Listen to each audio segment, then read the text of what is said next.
causes mold to grow at remarkable rates. Yeah, this is the time, as Fox Show's Derek James reports, it can quickly damage your home and your health. Whether it's a bad crawl space, a poorly ventilated bathroom, or a leak, if you have water damage that goes untreated, within 24 to 48 hours, you got a little surprise on your hands. Maybe a big surprise. David Snell of Executive Restoration gets a lot of calls in spring when people notice a musty smell in their home or aren't feeling well. Sneezing, being nauseated, headaches, watery eyes. David starts with the air quality inside and outside the home.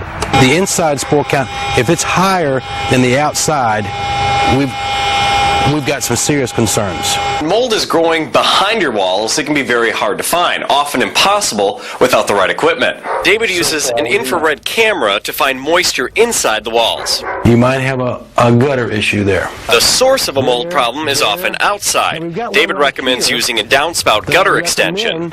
But are you safer if your house is newer? It really doesn't matter the age of your home.